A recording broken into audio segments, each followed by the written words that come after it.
Time again, that time when we get on our trusty combat helmets and wade into the minefield that has become North Idaho College.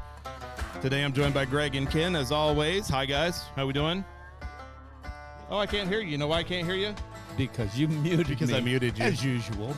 Because typically what happens is when the intro music is coming on, one of you guys is snorting or sniffing or hawking a loogie or some kind of nastiness is going on, right? I'm your host, Christopher Antone, and this is Three Pastors Walk Into a Bar. This time the virtual bar is near the virtual college. Near the virtual college.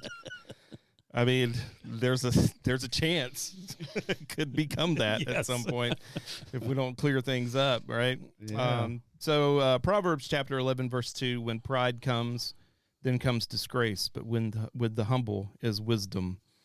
I think it's important to note, and I think that's probably a good life verse for any person who aspires to be a politician, Leader of any kind. a leader of any kind. You know, I mean, that pride piece is so powerful. But just to give you a little background, North Idaho College is a community college that was established in 1933. On the shores of Lake Coeur d'Alene. Its students body includes 5,000 plus students enrolled in credit courses and over 4,400 students taking non-credit courses. North Idaho College offers more than 80 academic degrees and career and technical education certificate programs.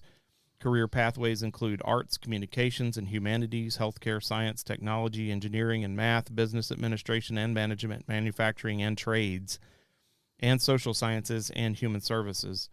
North Idaho College plays a vital role in the region's economic development by preparing competent, trained employees for area businesses, industries, and governmental agencies. The Idaho State Board of Education has statutory authority to approve academic and career technical education programs offered at NIC, but it does not have the authority over general governance of the college, which is managed by the 5-member Board of Trustees. And then that is where the quagmire begins. The story begins. Yeah, it's a long story, and we're going to kind of go over the timeline here. But today we're honored to be joined by former City of Coeur d'Alene attorney Mike Gridley. Mike, how you doing, bud? Doing great. Man, thanks for coming on. We really appreciate it. Yeah, no problem. Anytime. Yeah, you got a great radio voice, by the way. Hey, thanks. You Probably from sleeping with my mouth open.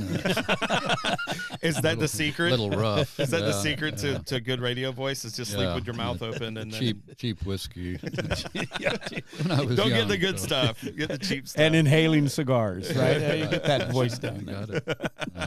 Thank you. That's awesome. Mike is the plaintiff in the lawsuit we're going to be discussing here in a little bit. Current NIC attorney Art McComber declined to be our guest, citing that he's not authorized to represent the college, which is kind of a weird situation. We also invited North Idaho College President Dr. Greg South, North Idaho College Chief Communications and Government Relations Officer Laura Rumpler, and all of the current members of the NIC Board of Trustees, all of whom did not respond as of the time this podcast was recorded. So there is a massive veil of silence that seems to have descended the board and those that are involved in the area, yet you decided to be able to come on and speak out about it. What's the difference, do you think, Mike? Well, I know Ken, and he said he'd take me sailing on his sailboat. So Well, there you go. There you go. the coffee is outstanding. So I may start coming back every morning. If Yeah, see you me. could definitely come by and just grab a cup of coffee. if And you our like. not so special guest, Mike Gridley, is here with us this morning. Again. I got involved because I knew some community members who were very much involved with NIC and very concerned about the governance there and the way things were being handled, and ultimately the threat of a loss of accreditation for the college, which is significant. So that's how I kind of got involved, as recognizing that there were a lot of people very concerned that had been more deeply involved with NIC than I have. Yeah, we're going to get into a timeline here in a little bit about all the different things that are going on. But there's a group of people out there that would say that the threat of non-accreditation is a big nothing burger. Is that something serious? I mean, is that something that potentially could happen? Yes, for sure.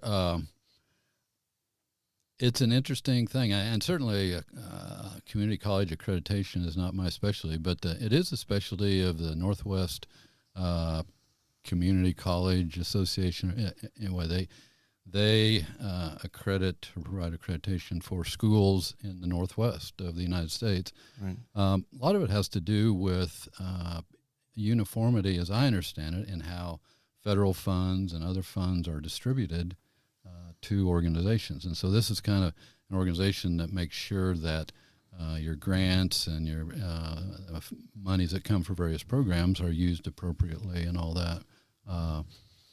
And so they're the ones that really determine. To say it's a nothing burger, I think would be ignoring the letters that have been written most recently from NWCCU, I think is their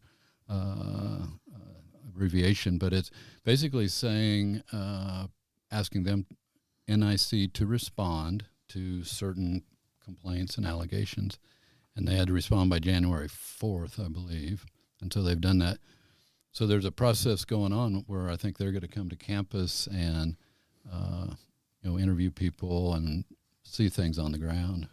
And ultimately, if they come here and they interview people and they find that there is questionable ways in which the board has handled any number of things, they could potentially say, well, if that's not being handled properly, then there's a potential that the money's not being handled properly, and so therefore we're going to pull the accreditation.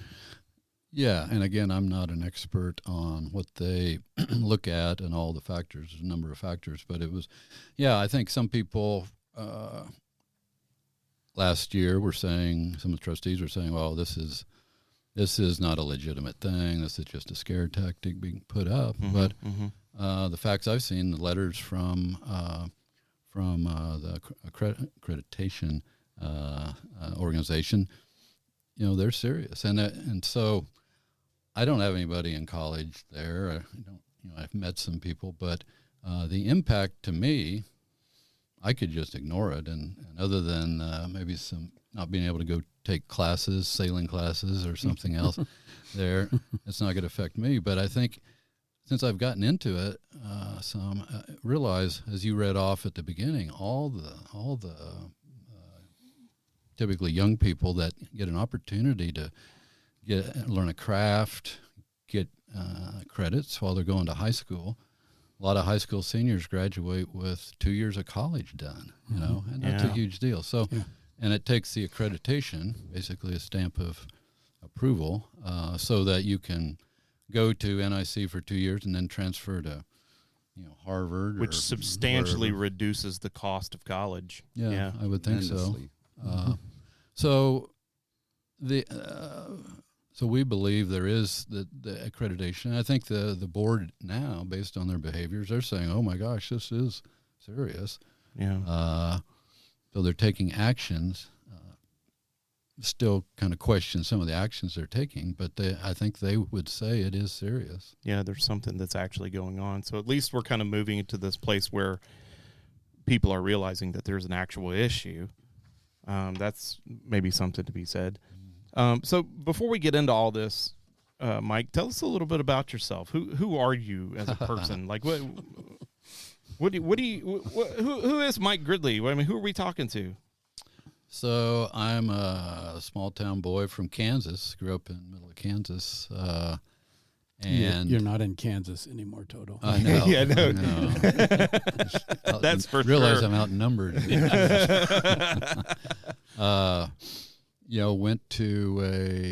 I played football in high school and a couple years in college, and went to college with Central College in Iowa, which you guys all recognize as a NCAA Division III champion. Wow. 1974.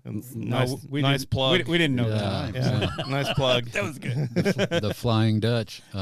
Anyway, I went to a school that was affiliated with the Dutch Reformed Church. Mm-hmm. I'm not affiliated with that church, and so I bring that up just as an example of what's known as liberal arts colleges. Went to liberal arts. Nobody tried to brainwash me one way or the other. Do you have a religious affiliation at this time? No, I don't. No? Okay. But I respect everybody's right to believe what they believe. Right. So then I went to graduate from college, went to law school, ended up going to Notre Dame Law School, another religious school. There's a lot of them, actually. Yeah. What were you thinking? Yeah. But again, nobody was, trying to proselytize or anything, recruit me. I got out of law school, practiced law in Houston for about 20 years, doing a variety of things. The last 11 years I was a trial lawyer for Union Pacific Railroad. And so I got to travel over Texas and handle cases. Then got a chance to leave UP, and my daughter was going to school up here at Rocky Mountain Academy. I want to back up just real quick because I read a little bit about the rails to trails, and what was your involvement in that? What got you into that, and what were the results? Well, good question. I've been a cyclist all my life, long distance cyclist. Before I moved, right after I moved up here, my daughter and I and another couple rode our bikes across the country, Gig Harbor to Bar Harbor. So Wow. that's kind of the deal. And with my background in the railroad and knowing about the program, the Rails to Trails programs, when railroads abandon or are not using lines, they become available and they make great links for pedestrians, bicyclists. So that's, I've been actively involved in that, and the Centennial Trail Foundation. And as city attorney, I was fortunate to be kind of in a position to see what was going on, and the timing was good because they had struggled with railroads for 50 years, they're kind of like the federal government. It's hard to know who to talk to even. And so, and I knew all that and kind of knew how to deal with them. And so, we've been able to improve some trails in Coeur d'Alene. That's great. Yeah, got the 95 trail coming up here. Yeah. That's nice. Yeah, we use it a lot. Yeah. Yeah, it's pretty nice. Yeah, so that's, and now I've retired. I'm recently married, and I have one daughter who is an architect in Chicago. 2 dogs, that's Living the life Nice. in North Idaho. yeah. What kind of dogs are they? I have a standard poodle, and my wife Carla has it's a Maltese cockapoo, kind of a feisty little Okay, yeah. white dog. A barker. Antagonizes Yeah. the poodle all the time, right? It's all Ankle good biter. fun. Poodles are really popular now, or different different variations of Yeah. poodles. Like a lot of people breed poodles with other types of animals or other kinds of dogs. I think the main attraction is they don't shed. Yes. Yeah, So yeah. you got to get them groomed. And Labradoodles are real popular right now. Yeah. And they're good looking dogs. Yeah. Yeah, I have a lab, and that's kind of the big drawback of having a lab is they shed all over the place. So every stitch of clothing that I have is just You needed some covered poodle. with dog hair. You needed some poodle in him. Can I inject him with poodle DNA You and might- change his, let's try it. mutate him? Is that a thing? It is now. Therapy. We're going to look into that. Gonna after be- the Animal abuse. You better be careful. Roscoe, I'm coming for you. So, I derailed you there. no, that Well, I was just Tell us a little bit more about Mike. I don't have any real great stories to tell. He's being very modest. Yes. You got one, Ken? You got one for us? He's a monster on that sailboat. Oh yeah. He has a sailboat I envy Yeah. and drool over, and he can sail circles around me. Well, we race, and so that's fun up in Bayview. Yeah. And Yeah, he had mentioned that. the yacht club. Ooh. Such as it is. Right? Yeah.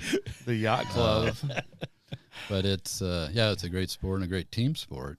You know, you've got my boat's a 4-person boat, and they each have a job to do, and if they don't do it timely or they do it poorly, then You lose. don't go well. Do they walk the plank? Yeah, You make them walk the plank? off the boat. Yeah.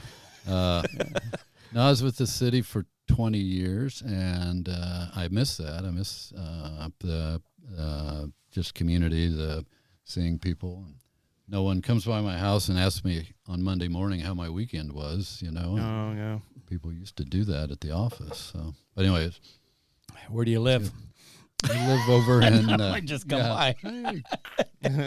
Over near Sanders Beach, over kind of east of Tubbs Hill. Okay. Okay. Okay. Nice. Yeah.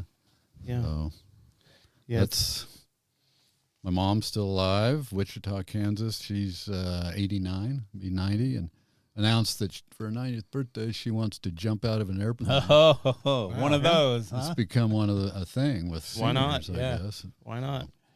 I mean, what does it matter? You've lived a full life, you know. I mean, if the chute doesn't open, oh well. Oh well, no more aches and pains. It's been a good ride up to here. Yeah. Seems reasonable to me.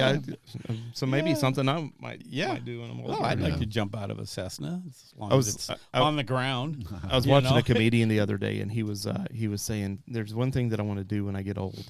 It's like when I'm on my deathbed, I want to time it so that when I'm about ready to go, I look over at somebody in the room and I wave them over and I go, I buried $1 million, and it's behind."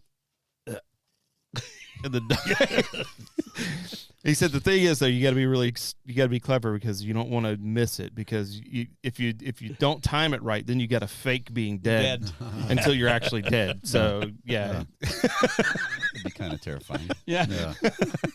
How embarrassing. I didn't die. I didn't die. Oh man. Yeah, I thought you were dead. What's it behind again? Come back tomorrow.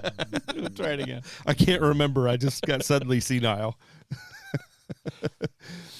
Oh man, you would like to ask people, because oftentimes when you start talking about this type of stuff, particularly, people lose sight of the fact that everybody that is involved is a human being, and they have feelings, they have lives, they have families, they have affiliations, they have opinions. I mean, you're not a vacuum in and of yourself. You know, it's not like your idea is the only idea and your personality and feelings are the only feelings. And I think a lot of times when we get into conflict with people that we have opposing opinions about, that we tend to view them as less than human sometimes. It's a scourge in our society today. And one of the things that we always like to do when we're speaking with people is,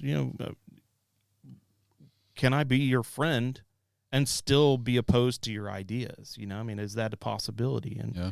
I'd love to see more of that, because that's how you get things done. I mean, it'd probably solve a lot of problems on the board Yes. if we could probably get it outside of ourselves a little bit. And Yeah, and I think you've nailed it, what's going on, not only locally, but, around the country. People just can't agree for the common good. It's Yeah. like if you say blue, I'm going to say no blue, No blue. or you say whatever. Just on principle, not on Facts. facts. Yeah, so. yeah. It becomes difficult. So the turmoil that the college is going through has clearly been caused by the actions of the board of trustees for X, Y, or Z reason in the past. And although the positions on the board are supposed to be nonpartisan, there is clearly partisanship on the board. Yeah, sure. And there was clearly partisanship in the last election that was happening when people were running. There was two obvious partisan parties that were running, Yeah. which is actually, if we really wanted to get into that philosophical discussion, that's part of the problem.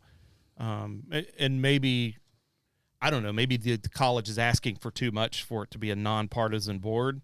That's a possibility, or maybe it's when you're looking at education, there's just too many political issues to be able to remove the partisanship out of the conversation. I think there's a lot of things going on there, especially in today's society when you have, conflicts over critical race theory and diversity, equity, and inclusion, and even some people who are conflicted about social emotional learning. And, we've done podcasts on all of these different types of issues that they're dealing with. And it might be that perhaps the whole idea of having a nonpartisan trustee committee might be just too much of an ask in today's society. And I don't know. I haven't paid that much attention to years gone by. I mean, was it that much of a heated partisan deal? My understanding is, majority of folks up here identify as Republicans, but there's a whole spectrum of Republicans, and it seems like what we're seeing now is folks who are, I would say, further right, who are running the Republican Party, and that's. But it would be interesting to talk to people who were on trustees 15 years ago or 10 years ago to see if there was that kind of partisanship, or it was just like, hey, here's a volunteer job that needs to be filled. Yeah. Will you run for it? Yeah, is this a product of our society in general and kind of the way that our society has decided to go, and that we just want to make everything partisan and everything has to be a political conflict? Yeah, it's a complicated issue because, we have judges occasionally that are up for re-election or reaffirmation, and I don't go to court. So I'm a lawyer living in Coeur d'Alene, and I couldn't tell you which judge to vote for. So the idea that people who do know who the better candidate is or the reasons why they're voting, the idea that they sort of vet or approve, that's a good idea up to a point, I think. But I think we've seen some folks that were vetted and approved that, probably not the best choice. Yeah. They may have looked good politically as far as their ideas. Yeah, exactly. But their personality types were not the type that could get things accomplished. Yeah, or their experience. It's always good to have done something before. Yeah. Yeah. Back to do it again. But. Yeah, we had a really great conversation with Sage Dixon about this, actually. And unfortunately, that podcast, something happened with the electronics on it, and it got garbled up. But we had a conversation with him about the differences between the ways that different people approach politics. And, you have the folks who are very broad and very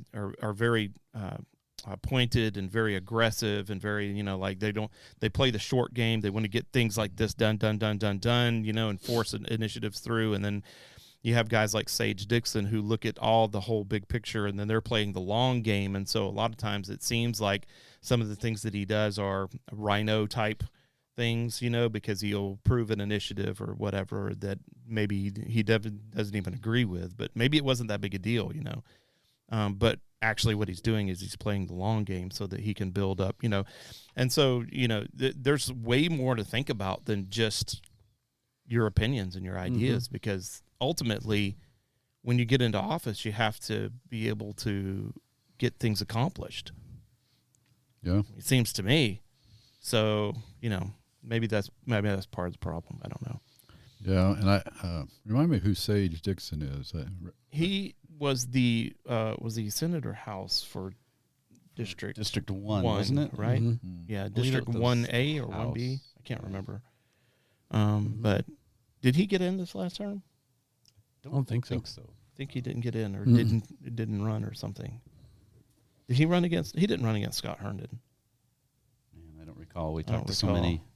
Yeah, There's we did a so ton much of going interviews on there prior to the election, and then post-election. Yeah. Anyways, he was talking like he was done. Anyways, See, when we talked to him, he was like, "I'm tired of it." It can only take so much of Yeah, that.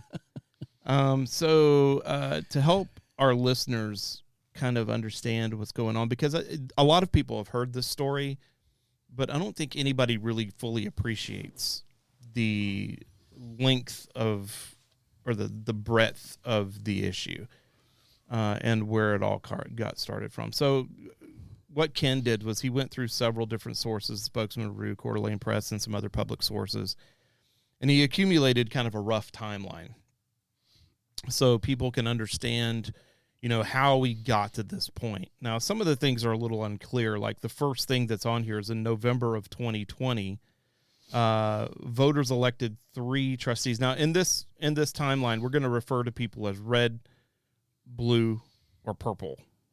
Sure. Because that's kind of, I know it's not supposed to be partisan, but it does end up being partisan. So basically you have, in November of 2020, there were 3 red trustees that were supported by the Kootenai County Republican Central Committee. And if you know anything about politics, you've heard of these guys. And they are responsible for supporting a lot of the Republican people in this community.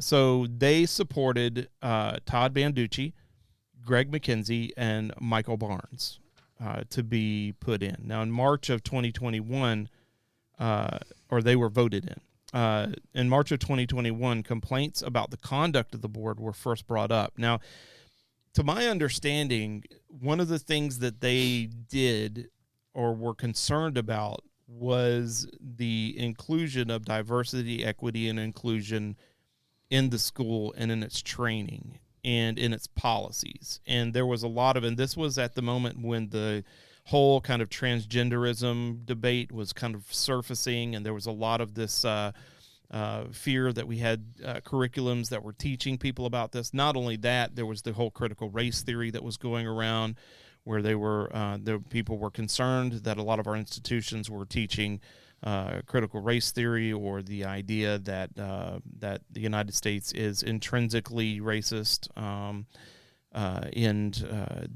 think, if I'm not mistaken, I could be wrong, but it seems to me like that was part of the conversation and what these guys were trying to eliminate, and the reason that a lot of Republican voters voted for them to be on the board. Could have also been how they handled the COVID lockdowns. That's true. Yeah, it could have been part of that too. The whole COVID thing and the whole COVID lockdowns and why we shut down, et cetera, et cetera, et cetera.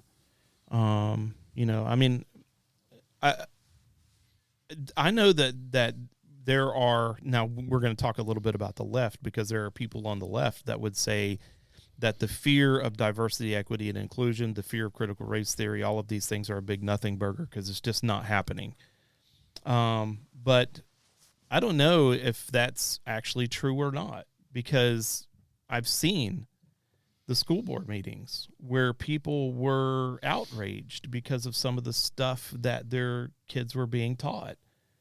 I don't know, Mike. I mean, you're not on our side of the fence, but I mean, what do you think, man? I mean, do you think that there's something going on there? Do you think that our schools are teaching these things, and is it okay?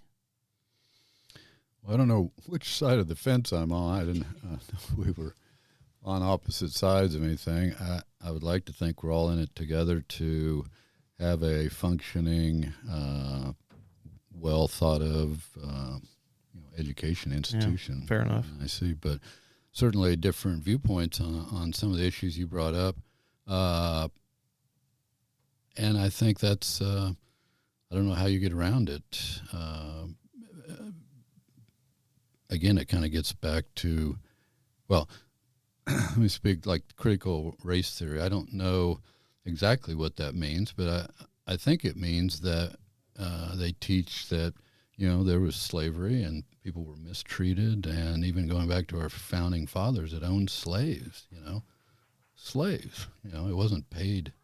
So the idea that kids need to recognize that and it not be whitewashed, even things like, the settling of the West and treatment of the Native Americans. So there are issues there that I would look at and say, oh, I wish we had treated people differently. Mm-hmm. The issues, I think, it's kind of unfortunate.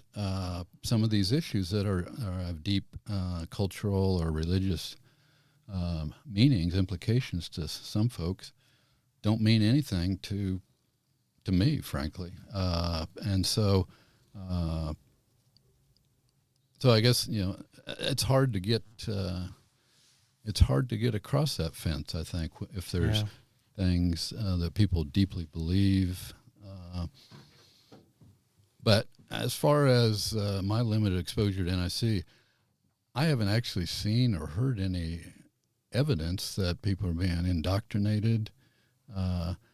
I loved going to college and it was a liberal arts college, so you took all these different classes, history and English and religion class. That was one of the most fascinating classes I ever took, was a history of religion. And I see college education as a way to be exposed to different ideas, and then you either accept them or you don't, and that's part of growing up. Yeah, I think people look at like colleges like down in California who are actively teaching classes about how America is systemically racist, even though we have risen out of racism and have fought racism for so long, how our systems are built to be racist. I think that's the concern that a lot of people have as far as critical race theory is concerned, is that they don't want their kids being taught that America was built to be racist, because I just don't believe that that's true. And in fact, I think about how far we've come, and a lot of the things, and I don't mean to kind of speak outside of what you might have any experience with or whatever, but I do like talking about these kind of philosophical ideas, because I want to know, what's going on. I want to know what the truth is. If there's racism going on, I want to know about it, because I think racism is evil. But also, I don't think it's fair to say that people today are racist because they're white. And that's all part of the whole idea of critical race theory. In fact, I was watching a gentleman who was walking around a campus, and he was asking people, he was like, do you think that white people are racist because they're white? And of all of the people that he asked on campus, it was 100%. All of them believed that they were racist, and that they were enjoying white privilege, and they felt guilty about it. And then he would go down to like the Bronx, and he would walk around and he would ask some of the black folks around there, it's like, well, do you believe that there's such a thing as white privilege, and that if you aren't white, then you aren't going to succeed in this society? And, the black folks were offended that white people thought that they needed anything from them, even their guilt, to succeed. So, I think that there are pieces of our college system that are definitely teaching some type of a critical race theory, postmodernist truth is relative kind of idea. And a lot of people are latching onto that. And I think that the fear that a lot of really hard right conservatives have is that we're not going to have a place to send our kids, because if we send our kids to NIC, they're going to get indoctrinated in critical race theory, diversity, equity, and inclusion, and postmodernism. I think that's probably why people reacted that way, because there's this kind of like bubbling kind of fear that these things are going on in every single university that's there. And I would agree that there are some universities that's happening at, obviously, because of the way that these people are responding to these things. They're just speaking what they're being told or taught. And so, there's definitely like an undercurrent of something that is going on. Perhaps, though, the remedy that was offered was too extreme, and it shut down the process as opposed to building it up. What is the remedy you're talking about? Well, the remedy that the board might have come up with, whatever it was that the board did in those initial few months, that really brought about like the whole thing. So it was bam, bam, bam, bam, bam. So November of 2020, they were voted in. March of 2021, complaints started to already surface about the board.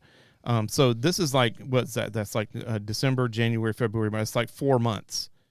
People have already started to accumulate complaints that they're bringing forward, which means that the board was doing a lot to generate these complaints. And then in September of 2021, a new red board majority fires college president Rick McClellan. And this seems to be the point at which things really began to just plummet into chaos. So they fired Rick McClellan. I don't even know why. Do you know why? I don't. I came in afterwards. I think it did have to do with the mask mandate dealing with COVID. Mm-hmm. And I think that was it. But that he was, as I understand it, fired without cause, which is what led to the payment of a settlement by the insurance company and the college, $500,000, because his firing wasn't justified. Yeah. I guess you can't fire someone because they created a policy for the school to help people. Yes. So to do his job. Did he sue the college then? Don't know. Don't know how that $500,000 came about. Well, if you're going to sue a government, excuse me, my radio voice is failing. There's some water there. Or getting better. McClellan, ask me the question again. Well, what brought about the $500,000 settlement? Right. So if you're suing a governmental entity, you typically have to give notice of tort claim. In other words, a notice that you've been wronged, you've been harmed, and you intend to sue. That's a prerequisite to any claim. And it may have been, I was not involved in that at all. It may have been handled, he said, I'm going to sue you. And the insurance company said, oh, let's not do that. Here, let's not do that. Here's a check. Let's settle. Let's settle out. Yeah. But I don't know. And I do believe, though, that it was over the mask mandate. And then I think one of the issues that I think comes up with a lot of board-run organizations or like city council, you have individual board members who technically have no power. They have absolutely no power. If you get, in the case of the school board, or NIC, if you get 3 trustees, then you have ultimate power. The majority can, all the power can dictate. Having said that, though, I think the model that most public entities follow is you get a board elected or appointed, and then they hire people, doctors and people with lots of education and experience to carry out the function. Because I could get elected trustee, and I don't have any business or I don't have any experience being a trustee. So I think that model is probably one of the reasons that we're in this situation is that I think individual board members have acted outside the role of the majority and tried to influence staff and others. Now, is it built that way because they're accepting county tax dollars as well as state-funded tax dollars? That's a good question. I would guess that's why it was set up that way. Is that common among colleges to have a board of directors that are trustees that are elected by the community? That would be probably unique to community colleges, junior colleges, as they're called. I'm sure that, so I don't know the answer to your question, but I don't think I've ever seen anybody voting for University of Idaho trustees. Right. I'm guessing maybe the Board of Education or the governor appoints those people. Right. It's an interesting question. So they fire Rick McClellan. Then in December of 2021, the board majority selects NIC wrestling coach Michael Sabali. Sabali. That's a name that's going to come up again, actually. as interim president until a new president can be hired. So he is in state. He's put in as the interim president, and he's paid to be the interim president, right? Then in April of 2022, Blue trustee Christy Wood and Ken Howard resigned after more than a year of public squabbling with the red majority. So and a lot of that stuff that happened in that year was very public and very kind of nasty. In fact, there was like an altercation that was recorded on closed circuit TV between Todd Banducci and I think it was Ken Howard, perhaps. I can't remember exactly what it was, but it was an argument with them by themselves, and it was a real mess. There was a lot of passion, obviously, a lot of really strong opinions, and so for whatever reason, Christy Wood and Ken Howard decided to resign. And then in April of 2022, the same month, the school's accrediting agency, the Northwest Commission on Colleges and Universities, issued a formal warning to NIC if the college loses so they were going to take their accreditation away. If the college loses accreditation, it also loses federal funding and the ability to guarantee students their credits should they want to transfer to another institution. So that's when the first instance of the whole we could take your accreditation away happened. Yeah, and that's how I understand it. The Northwest Commission, they have a escalating process, and at this point, they're issuing the bare minimum warning to the college at this point. But there are several other stages this could escalate to, and by the time we get down to near the present in this scenario, they're at the last step before actually losing accreditation. And like the whole thing is like now that those two have resigned, you have a non-functioning board, right? And so we've got to do something about that. So that's when the Northwest Commission on Colleges filled the trustee vacancies. Now, as a state board of education. The state board of education filled those. That was in May, so that was the month after April. Obviously, they issued that. The state board of education filled the 3 vacancies. Now, 3 vacancies. One was Barn. One was Howard. Who was the other one? And the other one was Christy Wood. Christy Wood. So Christy Wood, Ken Howard, and who else? Barnes. Michael Barnes. Barnes. Okay, there you go. Okay, that's what it was. So Christy Wood was reinstated at that point. Is that what I'm hearing? Nope. They were replaced by the state board. Okay. Yeah, the state board replaced because there was them. no election, so they had to fill the position until the next election. It's an appointment, not So, like, I wonder how they came about selecting these trustees. Was it just people off of their board or people from the state education committee? Or I don't know. I didn't drill down into that. That would be an interesting thing to look at, too.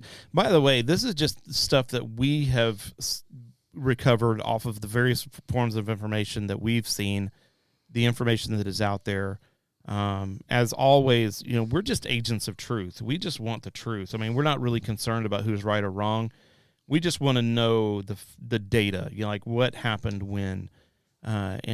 So, if you have more information, if you're listening to this, you have more information about any of this stuff, like say, for instance, like who it was that filled these positions and where they selected. If you know that information, feel free to email it to us at 3p@athelbaptistchurch.org, because we would love to be able to investigate that and fill that in a little bit more, because this is a big deal. I mean, right, Mike? I mean, this is a huge deal. Yeah. I think the process, and again, I was more of an outside observer, was that it's the responsibility of the State Board of Education to fill vacancies or take action if a college can't do it themselves. And so I think they solicited applications from people. And I don't know if the governor was involved but anyway, that's my hopefully not too inaccurate understanding of the facts. There's so many moving pieces. As you start reading into all this stuff, you begin to realize just how intricate and nuanced the situation is. I mean, it's not simple. No, and I think as your intro, it really does affect a lot of people. The more I've gotten involved with it, you have students who are obviously concerned about are they going to be able to take classes, and the classes count towards college. You have staff, people that work there doing, and then faculty that work there. Some of them are couples, that both husband and wife work for NIC, and they need to make their mortgage payments and do whatever, and so they're freaked out. And so I think there's a lot of unintended consequences, or consequences that happen that we don't really think about. The guy providing security, or the guy teaching the diesel mechanics, or it's definitely a butterfly effect. Yeah. That you don't really realize the consequences of an action until it's fully ran its course, and now we're seeing that. Is that the butterfly effect? Yeah, maybe. That's the potential of these people, these students that have, some of them 2 years, they're ready to move on, and then all of a sudden, that 2 years of credits may or may not be able to get transferred to wherever they go from there. And they are currently accredited, right? So that's a message. But the potential of it is there. Yeah. If it goes to the next step with the accrediting board, they would I think give a show cause order where you have to respond to certain things. But I think they allow a teach out, they called it. So if you're, I've got one semester going, you're in this semester and you need to finish it. They'll let you finish that out. Yeah. Okay. So even if the accreditation board was to say, nope, no more, what is in place already, they get to finish out? That's my understanding. Okay. So it would not be retroactive, is what you're saying, right? Or it would be. You'd get to finish out your semester and get those credits. Those credits. But then from that point on, New do you think that's a possibility? Based on what I've seen and heard, yes. Really? I take it very seriously. Okay. I think probably what would end up happening if they lost their accreditation, a lot of those credits could be transferred over to U of I. Yeah. I think it's probably a thing That'd be that's the fair happen. thing for the students. Yeah. I think the State Board of Education and the commission want to protect the students. Yeah, I don't think in any of these scenarios, I don't think it's within anybody's concept that they're going to just leave the students hanging out to dry. High and dry. I don't think anybody's thinking that across the board. It's just how is the best way to approach that. And really, I mean, do we want to lose this resource that we have? Because, gosh, a lot of our linemen come out of there, electricians, we got a lot of trades that are coming out of there. Nurses. Even a lot of our schools in the area, including some private Christian schools, cooperate with NIC in order to do a lot of these trade schools and stuff, and so is that, we don't really want to lose that. So anyways, we're only up to November of 2022, guys. Okay. Yeah. In June of 2022, they hired Nick Swain, which is going to be a name that's going to be important, as college president with a salary of $230,000 a year to fill the vacancy left by McClellan, who Sabali. I'll get the right emphasis on the right syllable here in a minute. Who he was filling as an interim president. So he's filled it. Then in November of 2022, we had this runoff election, or this vote, between the people that were supported by the Kootenai County Republican Central Committee and the people who were supported by the Friends of NIC Political Action Committee. And the political affiliations of those two groups are pretty obvious. I mean, one is red, one is blue. I mean, I guess you could probably consider one of them to be a little bit more purple than the other.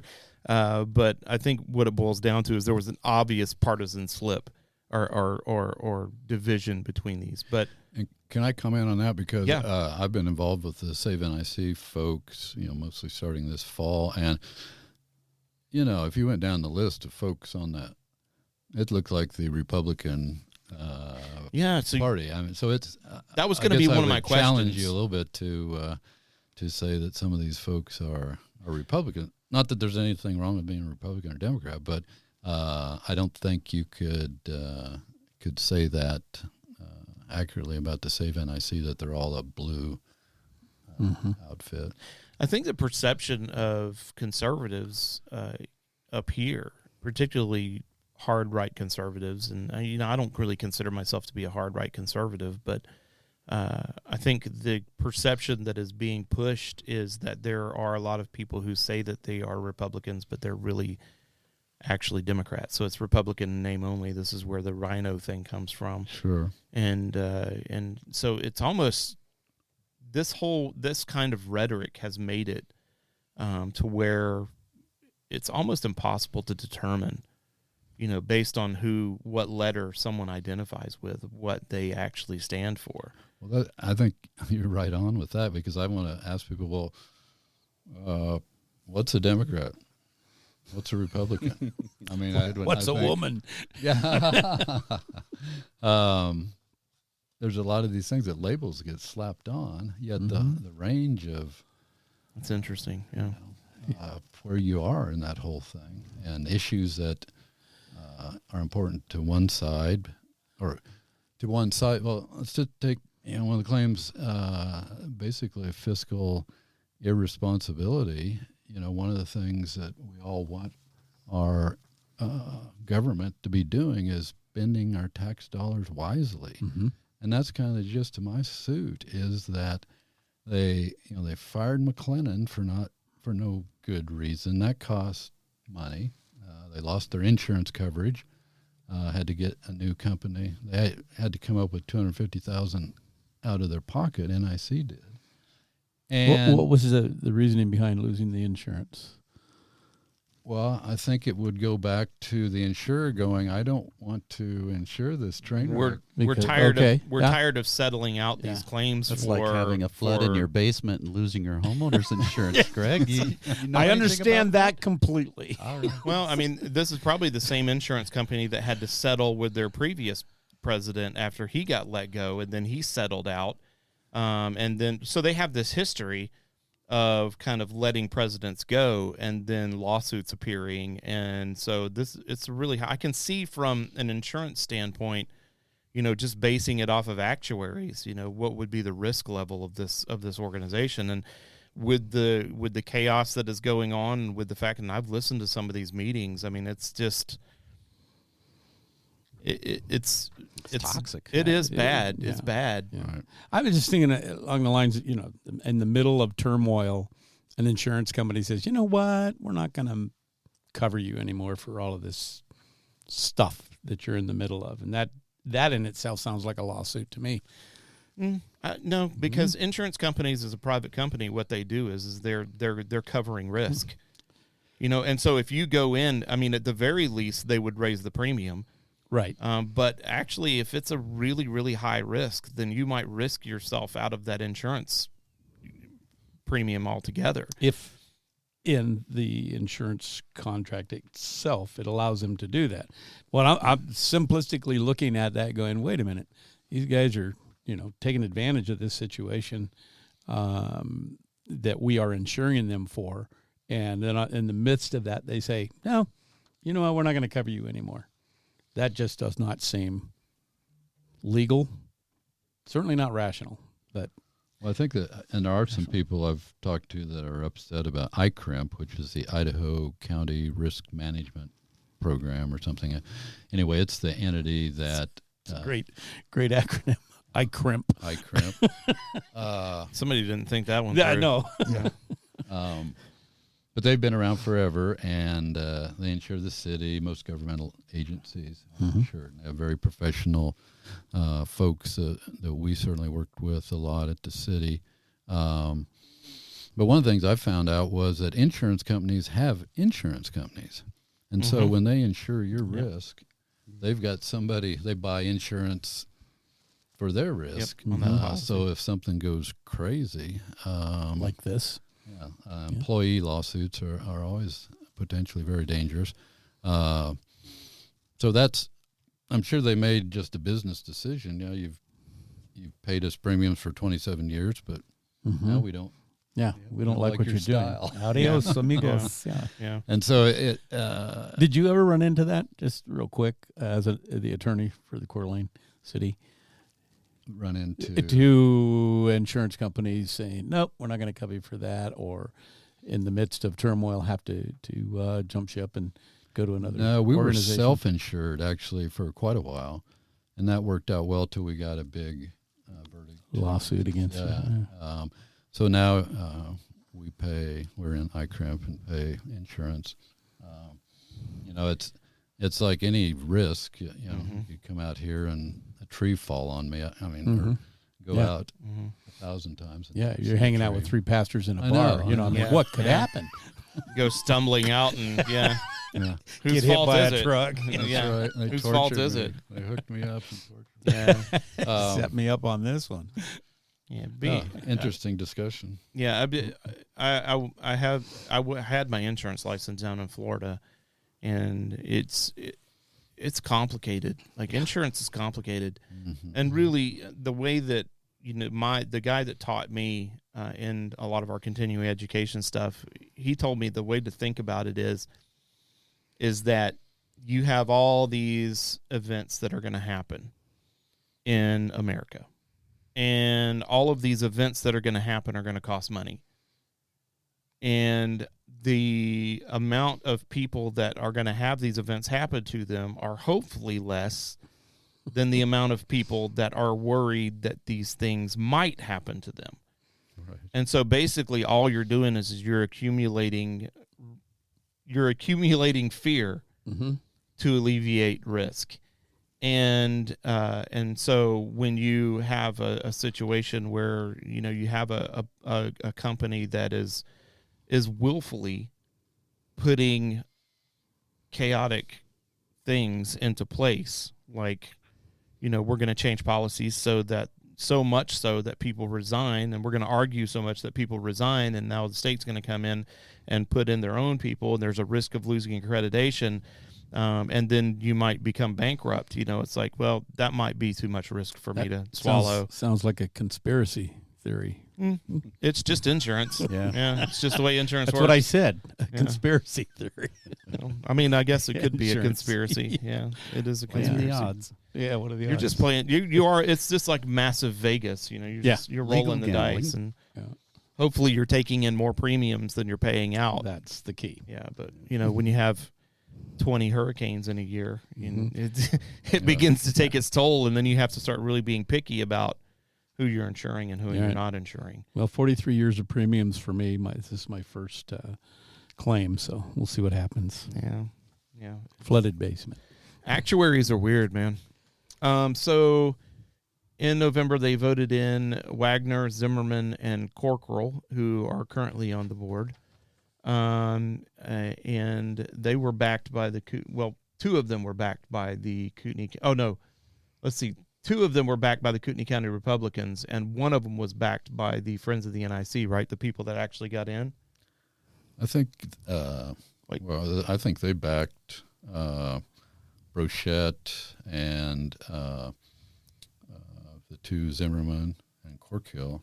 Yeah, and so one of their candidates actually got through, and two of the Kootenai County Republicans got through. So that ended up making The other way around. It was the other way around. The other way around. Okay, that's right. And so Brad Corkill, I didn't really know this, but he used to be chairman of the Kootenai County Republican Central Committee. So yeah, to say, well, we're putting these wild-eyed libs on there.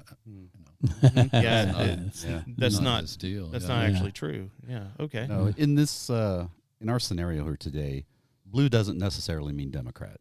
It's just the opposite of red, or the team competitor to colors. red. Yeah. I was really just picking a color that people would be able to associate with, just to see the groupings of people as it went through. But I think that there is an overall perception that is true.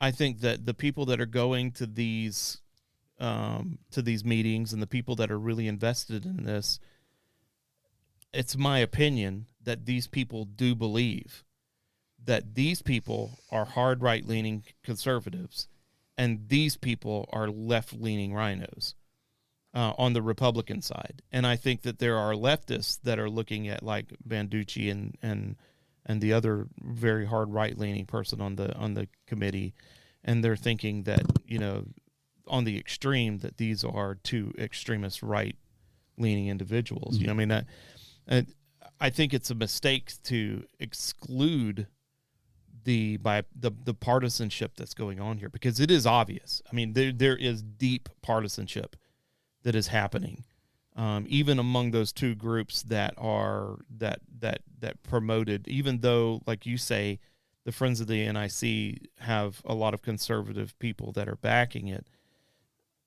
I don't think that it's perceived that way, which is one of the reasons why I think conversations like this are important, because it helps people to understand that everybody that's on Friends of the NIC are not hard-leaning leftist, liberal postmodernists, But then on the other side of that, not everybody that is in support of the ideas that are being promoted by the right-leaning side of that board, they're not all, racist, nationalist Christians that want to take away your, authoritarians, Sure. Mm-hmm. And well, I guess that's why I struggle with labels, because that's a shorthand for, well, I shouldn't like you or anything you say because you're a D or an R or a right. communist or whatever. I think that's unfortunate, but I think that's the way we all live now, because we shorthand, and the labels help, to a degree, right? To a degree, if they're accurate. But again, I defy, to define what a Republican is, or to define what a Democrat is. I mean, it's part of it is, well, that's America. We're all over the board. Yeah. But I grew up in the Midwest, and my great-grandmother was born in a sod hut in western Kansas. You think, wow, times must have been pretty hard to move from wherever you were to come out and live in the plains of Kansas. But I tell people, it was a deal where I have a mule and you have a plow, and let's get plow our together. field. Yeah. Same with building churches, schoolhouses. I mean, it was very much a Community. middle class, same values. And, whether you argue, Christian values or what they were, primarily Christian values, I would say, do unto others kind of thing. And we seem to have gotten away from all that for the common ground. Instead of looking for common ground, we look for reasons why I don't have to like you. Right. Well, I think the problem lies within what people expect from other people. Each side of that wants to force the other side to do what it wants. Whether you are a hard right-leaning person, you want people to be forced into your ideals. And then, on the left, you have the same thing, with especially with like the LGBTQ movement. There's a lot of lawsuits. If you don't do what they want you to do, they'll sue you. Or, if you, and that's all the way across the spectrum. It's people are forgetting that America is a large group of people that are cooperating for the purpose of freedom. And how you get to that point of freedom is a question. And we've often talked about this on this podcast about how difficult the concept of freedom is for Christians, because Christians have a very, and depending on what variety of Christian that you are, obviously, have a very narrow view of what is moral, what is right, what is just. But when you start saying things like you have the freedom to, you have freedom of religion, right? You can serve whatever God that you want. Well, we have to understand that freedom also gives people the right to serve Allah. It gives them the right to serve Satan, gives them the right to serve, whatever God that they choose. And for the sake of freedom, we have to be okay with that and not force them to do that, right?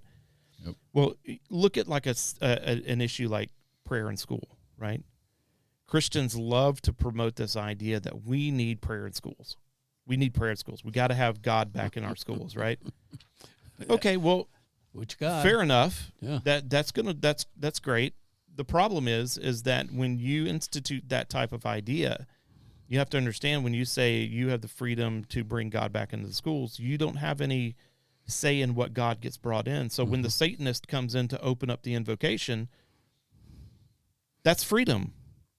That's freedom. That's the freedom that we enjoy. Mm-hmm. You know, one of the other things that I was thinking was down here at the Kootenai County Commissioners meeting, and they were having this big confrontation about who was opening up the invocation. Was that the county or was it the city? No, it was a city. That was the city. That, yeah.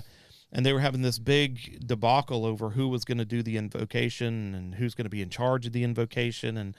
And, you know, my friend Paul Vanoy was involved in all of that. And Paul and I probably don't agree on this particular issue.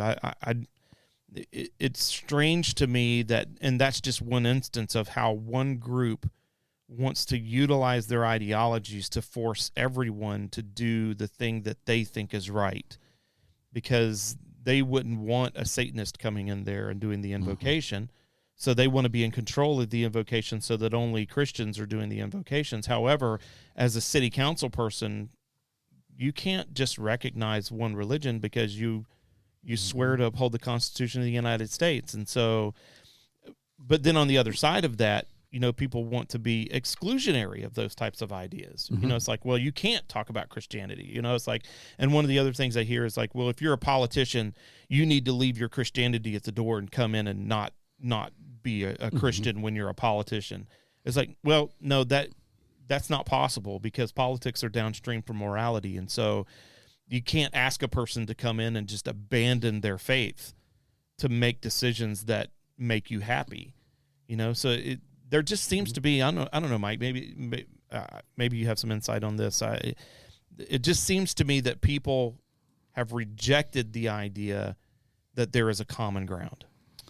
Yeah, and I mean, we have no empirical proof of any higher being, you know. You can't say, well, yeah, we went out and measured and, you know, we found God over here, we found Allah, or we found whoever. It's faith. And I had lunch with Paul Vanoy this summer, and it was very interesting. And he actually bought me lunch, so it was a definite plus. Like you, there are probably, I'm sure, a number of things that Paul and I would disagree about, but we had a nice talk about things. And I think the problem is, you know, at the city, we had pastors come in, give an invocation. That's pretty standard. Which is nice. Yeah. And generally, the courts have said, you know, you're not promoting religion or you're not establishing religion. If the invocation is just a kind of generic calling ecumenical. out. Yeah, calling out to a higher power to give us guidance and all this stuff. I was kind of joking with some of the council members. I said, you know, I've noticed that on the occasions when we start our council meeting and we don't have a minister there for the invocation, that you guys, I haven't been able to tell any difference in your decision-making process, because, you know, they always say, you know, help these people make the decision. So giving them a hard time about that. But the problem became Paul had organized a list of, I guess what I'd call evangelical, you know, pretty... Right.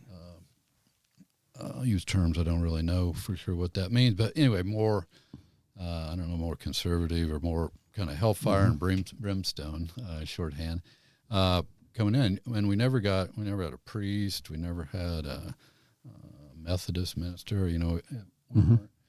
So part of it is our fault for not. So they ended up being of the non-denominational vein, where you're going to have a lot of like Protestant type people and a lot of people that are new evangelical or yeah. But it's interesting. It fires people up because if you get the Muslim or you get whatever group that feels like they should be in there, included in that, then they're going to be wound up and kind of and then Christians get really fired up about that. You know, it's like if you say for instance, like say the City of Coeur were to have a, you know, the Church of Satan to come in and offer an invocation to Satan. You know, the Christians in this community would be at the next city council meeting to protest it. You know, and they'd be calling the city attorney.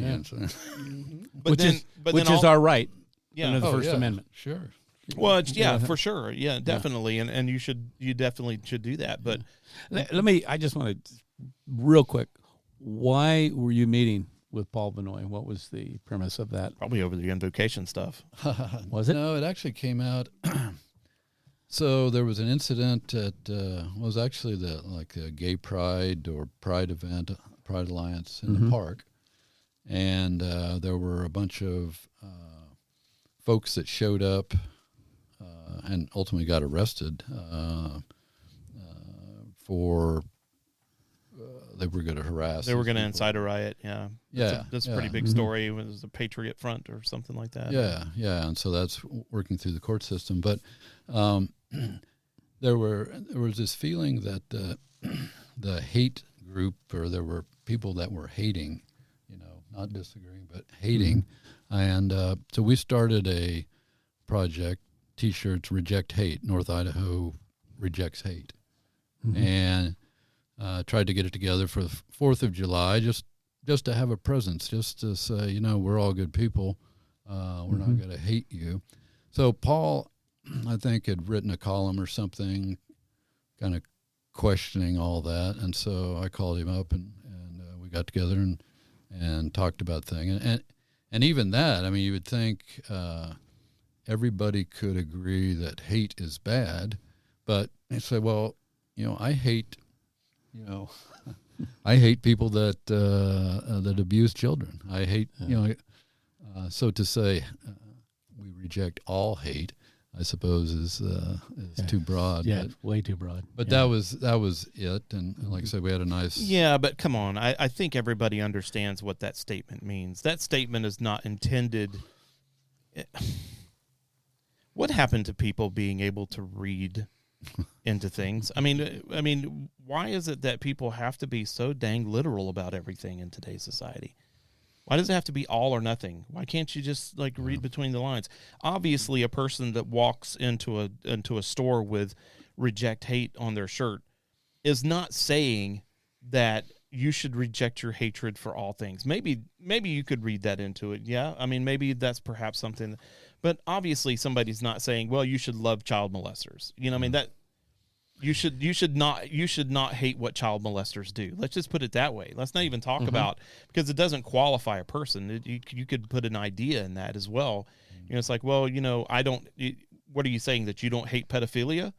What, that you don't hate? Well, and therein lies the problem, because there are those that would say that they don't reject those people, that they stand for those people that are doing wrong in our eyes, but they have the freedom to do that, as we talked about earlier. But that takes away the quote-unquote common sense. Well, it's that not, this country used to have. It's not even just common sense. It's what art is intended to do, right? Art is intended to elicit a thought, or elicit a response, or elicit an emotional response, right? And so when somebody's wearing a T-shirt, there's art on it that is eliciting a thought or an emotion, right? It's there to generate conversation. That's another thing, that people wear T-shirts that make a statement. You need to understand that when people come up to you, have a conversation, you can't get bent out of shape about it. That's right. If you're going to make a statement, Did you really finish that race? I did. He didn't even know what he's wearing. I took the. Yeah, I thought maybe you want a picture I can brag about. No, the Fondo, it's a fundraiser for the trail. It should be there. You go. Nice. I should have known that. Yeah. Well, it turned out to be harder than, and it wasn't a race. It was just try to get to a the long end of it. walk of pain. Just get to the end of it. 50 miles of. Oh my word. Yeah. I think though that there's a lot of nuance that is lost in that, and people just instantly get bent out of shape on both sides. Yeah, people just get offended way too easily. I think what gets lost is like Mike is saying, an organization like the NSC Board of Trustees or the City Council, or a lot of these things are there for the good of the community, regardless of what your particular proclivities are. But it seems like as a culture, we now default to adversarialism in every arena. Yeah. It's like, if I believe something that you don't agree with, well, you automatically become my enemy, and I have to take actions against you. we need some new tolerance of tolerating all opinions, especially in the public arena that represents the entire community, and just limit our actions to working for the common good of that community. You know, and if this thing arose from masks, right?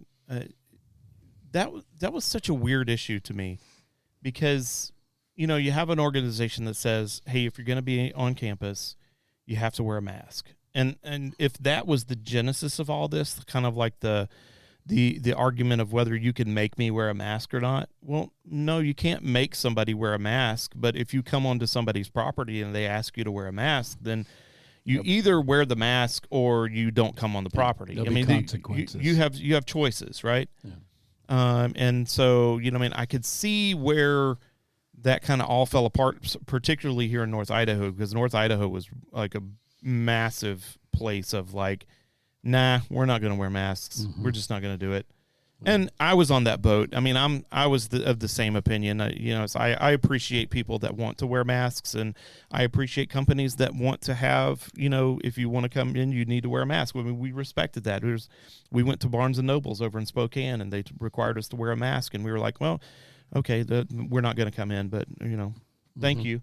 You know, I mean, it's just making choices and making sacrifices for your beliefs or whatever you think is true or right or not whatever. Pulling out your sidearm and. But it having didn't. at it. It wouldn't have done any good for me to look at that girl and say, "Look, you know, you can't make me wear this mask because my First Amendment rights are, you know, are being violated." And you know, I mean, if you want to fight that fight, maybe there's a different arena for that. But you know, obviously, at some point, freedom becomes so free that you have to make decisions about how you disseminate that freedom and how you accept that freedom. We have gone down a pretty deep hole here. Yeah, we Do probably we wanna better move along finish? here so we can get to Mike, Mike's why are you here? lawsuit. Yeah. Should we Sorry. get back? That's just Sorry, Mike. Well, I mean, it's three good. pastors walking into a bar, right? I mean, so we started a conversation, and that's The just longer where we're it here, the more we chase Yeah, rabbits. I'm waiting for the whiskey to come out. went. It's right around the corner. Can, Cigars. unless you told me that I could get free coffee. I guess If you can last long enough. last long enough. Well, that's, you know, one thing you never see in a bar is a clock, right? Because they don't want you to know how late it's getting. That's true. So then, all right, so let's finish up the timeline here. November of 2022, NIC's longtime legal counsel, Mark Lyons, resigned. And then in November, also, the reestablished board majority voted 3-2 to suspend NIC policies that required the contract for legal services to go out to bid, and instead hired former state attorney general candidate and local real estate attorney Art Macomber as the college's new legal counsel. Macomber sold his law firm in April of 2021 and promised not to practice in the areas of real estate and contracts within 500 miles of Coeur d'Alene in accordance with the Idaho Bar Association.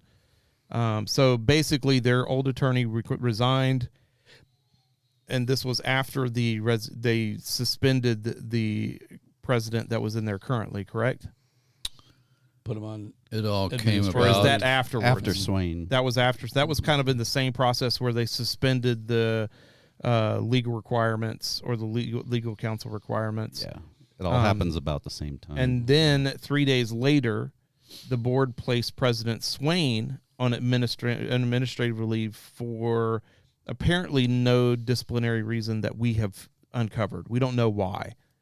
But based on Macomber's recommendation to investigate the terms of the president's contract. Now, I looked into this, and I think that it might have been because Swain and his attorney were wanting to exclude the board from being able to remove him, and that he was wanting to change the contract so that there was different powers for removing him. I think I remember seeing something in video where he was trying to alter the contract, and the board was like, no, we're not doing that. And so then that's when he got placed on administrative leave, from what I've seen. Yeah, I don't think that's accurate. I think he negotiated a contract last summer. Okay. And it was approved by the board. At some point in time, I want to say in September, you can go back and look at the meetings, they there was a change made relating to termination. Okay, It originally said both parties could terminate. That's what I'm without talking cause. about. And Yeah. so that was not correct. That was not the intent of the parties when they hired on.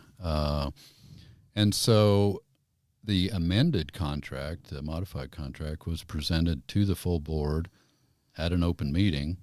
And this, you may be getting kind of to the nub of things, because the 3-2 majority that existed this fall, they approved.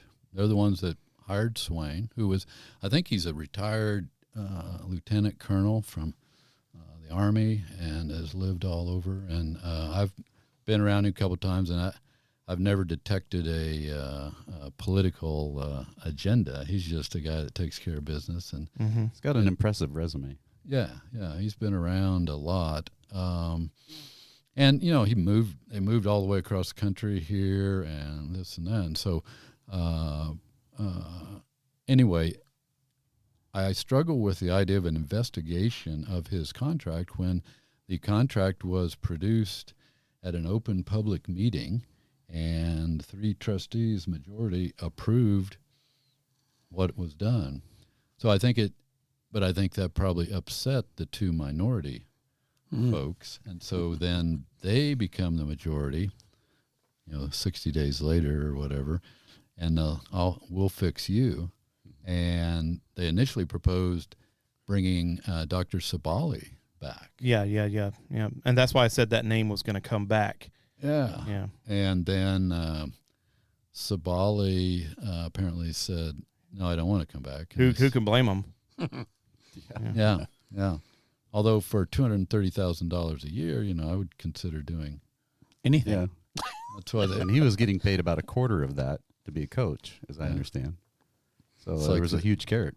The old joke about they use lawyers in lab experiments because there's some things the rats wouldn't do. Yeah.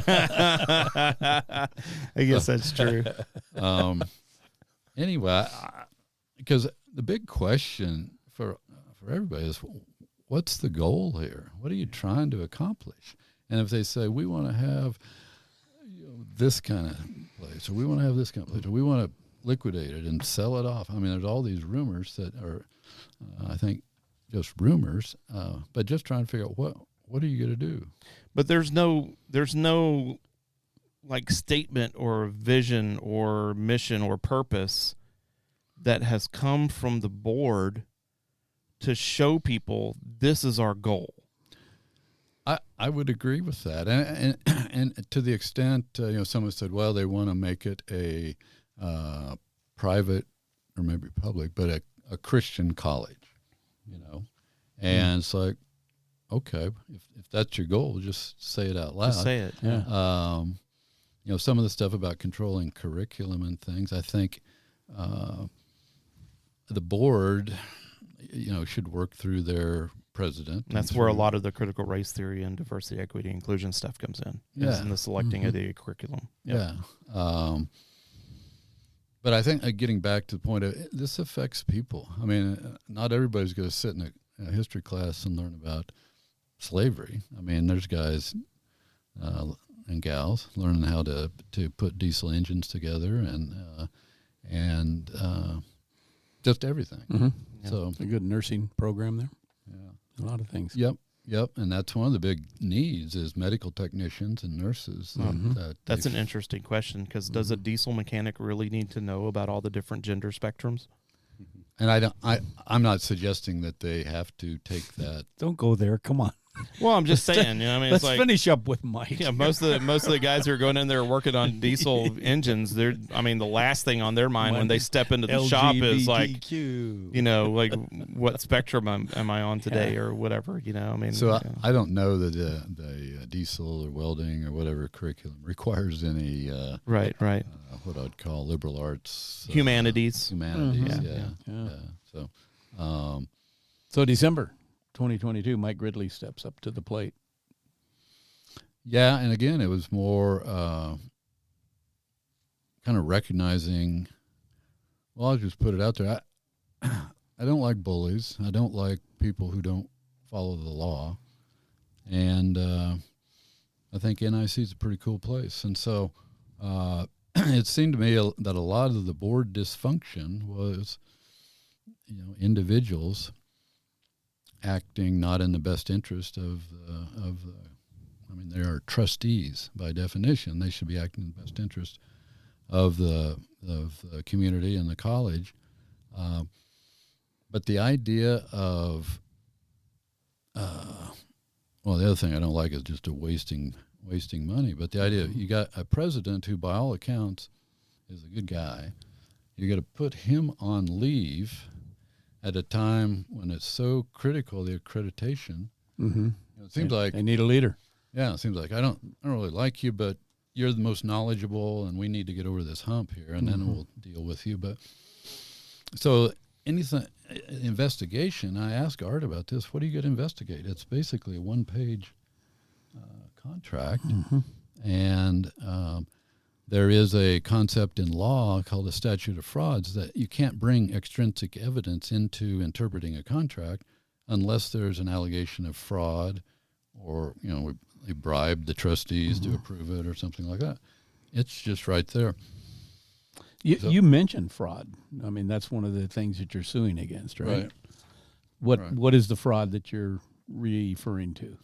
I think there was contacts outside of the board meetings with hiring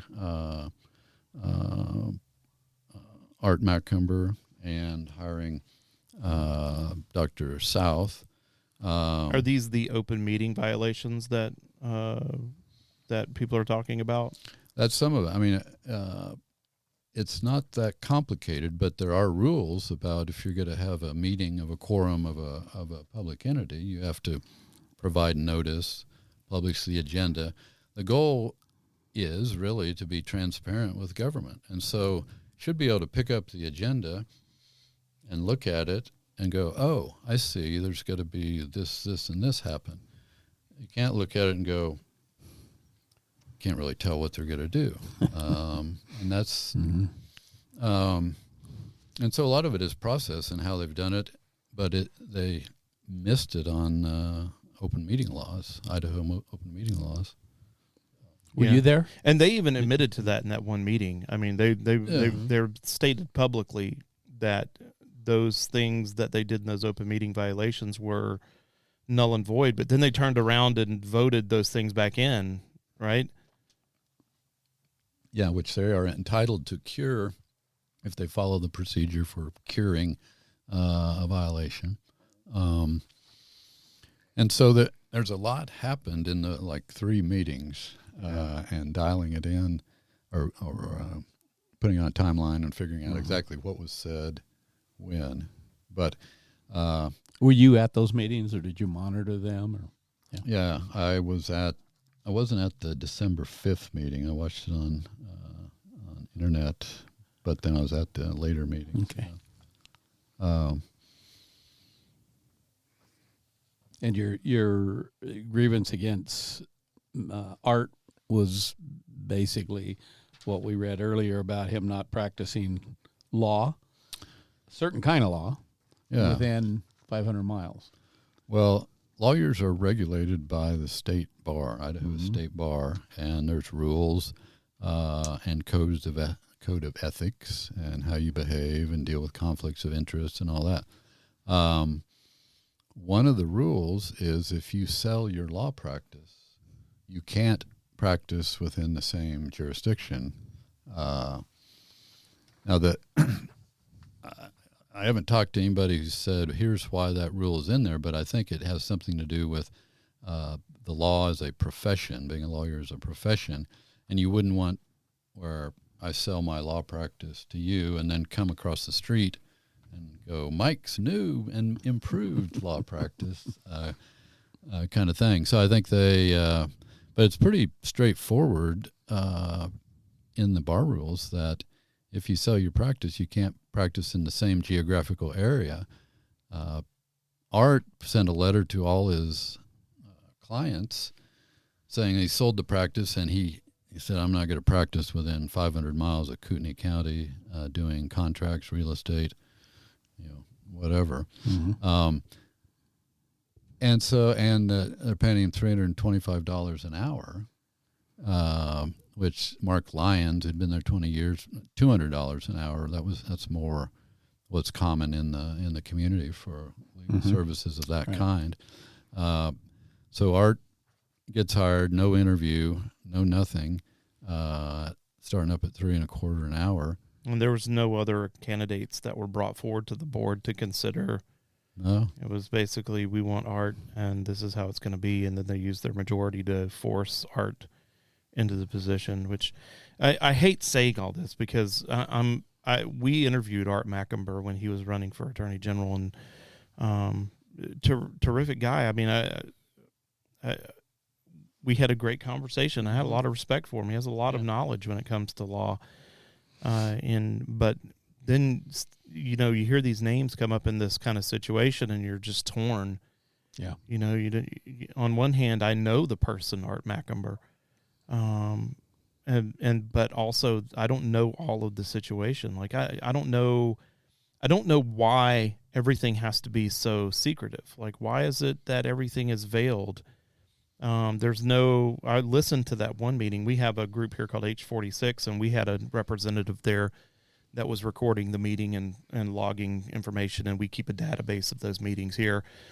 But when I was listening to that, people were wanting to know, why aren't we talking about this? And they kept bringing up the fact that their attorney recommended that they not talk about it, and you can't talk about people, and then the other argument was, we're not talking about people, we're talking about a contract, so we could openly talk about it. And then there's just this big, kind of debacle over whether you can even talk about it or not. But in reality, the average person can get no information about what's going on there. And I don't care who you are, Republican, Democrat, Independent, Porcupine, whatever.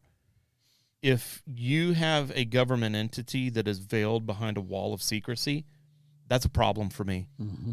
That's a problem for me. I don't care who you are. And I think that's part of the goal of my lawsuit is just to shine light on all this stuff. And because most people, I would say, aren't paying attention. Most people don't read the Coeur d'Alene Press or are otherwise involved in it.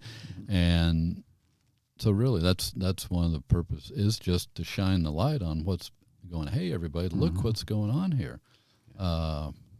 So I might agree with them. I might disagree. I don't know. I don't know how to feel about it. I trust Art. I think Art is a fine guy. I think that if he has a reason to be doing these things, there's probably a reason that is good. But then again, I don't know. I can't make a determination because I don't know what's going on in there. That whole, like, don't look behind the curtain concept when you're dealing with boards and committees and things, it never works out. It's happened here before, where there's not been full transparency between different, and it doesn't work out well for anybody.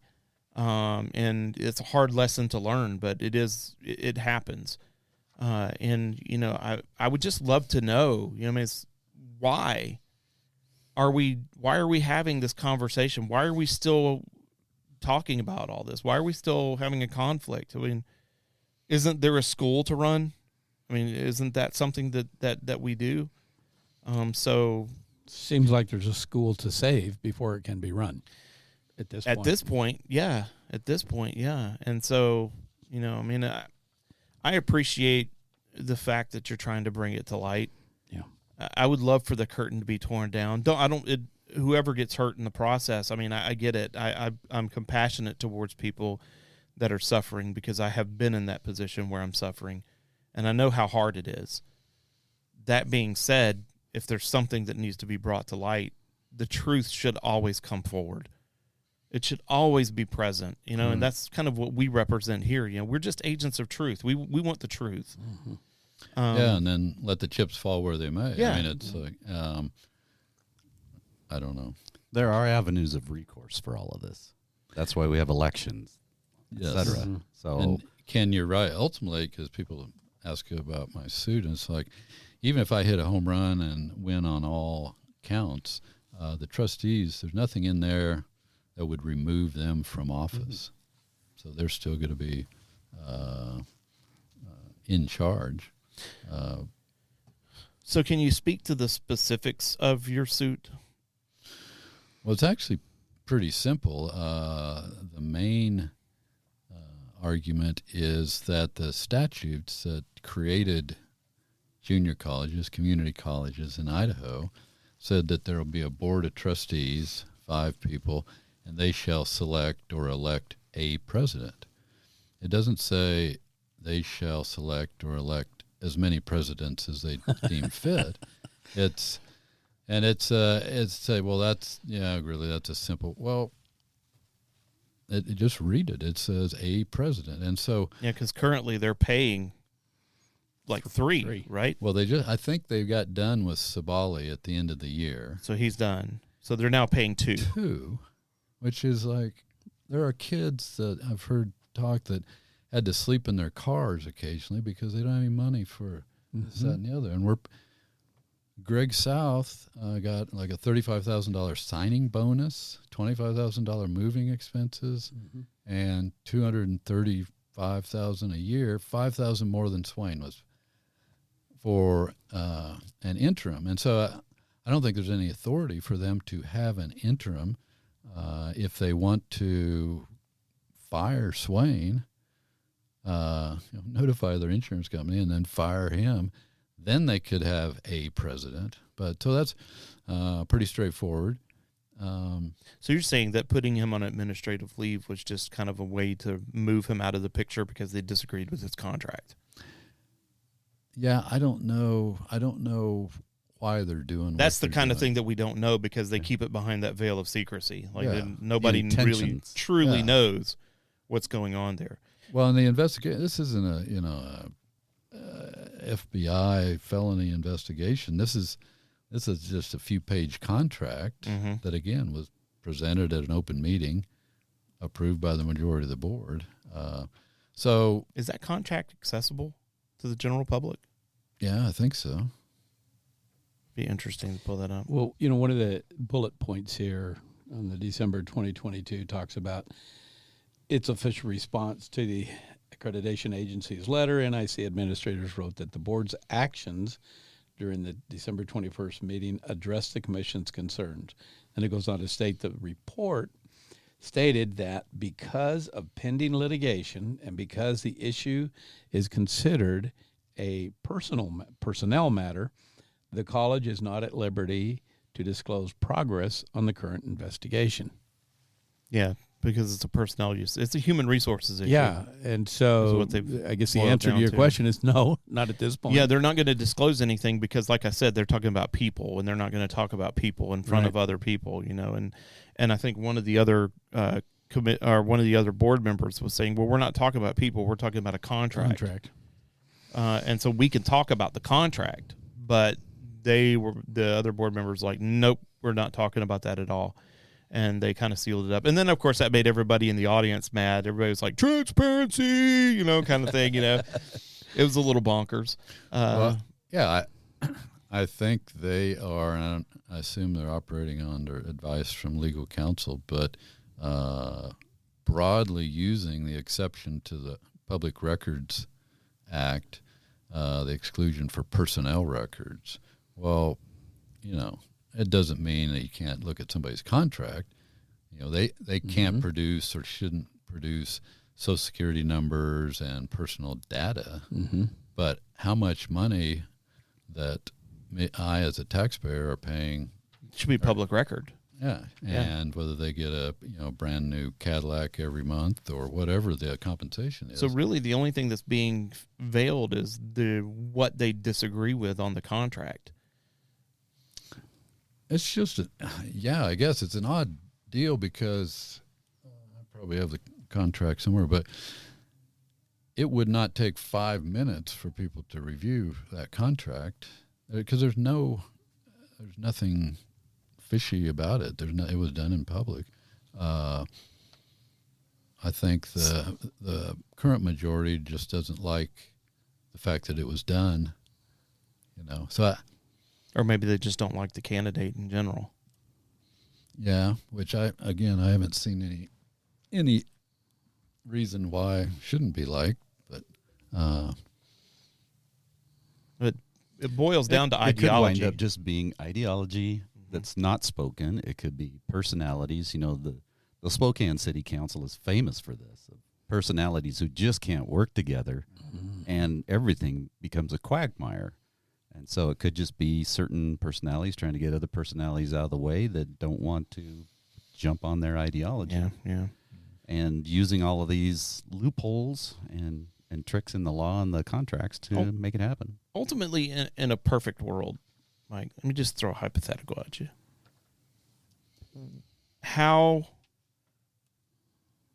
What would be if I were sitting on the council and if we were sitting on the board, what could we do to bring everybody together?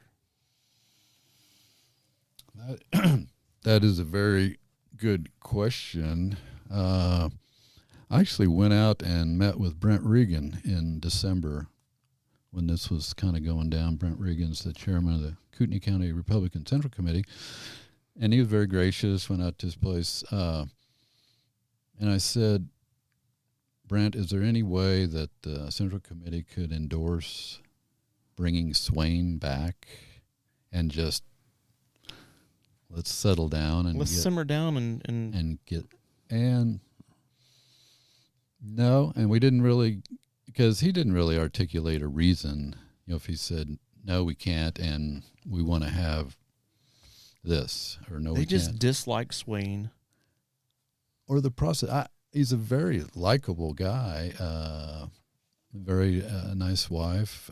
So owns a dog. Dog seems to love him. So, well, there you have it. There you have it. Yeah, but ideology, you can be as nice as you want to be, and you can be really friendly, and you can all that kind of stuff. But ultimately, when it boils down to education and all of that, ideology is going to become the central point, and what you believe should be taught and shouldn't be taught. And imagine that it ultimately boils down to the idea of critical race theory, diversity, equity, inclusion, and transgender education.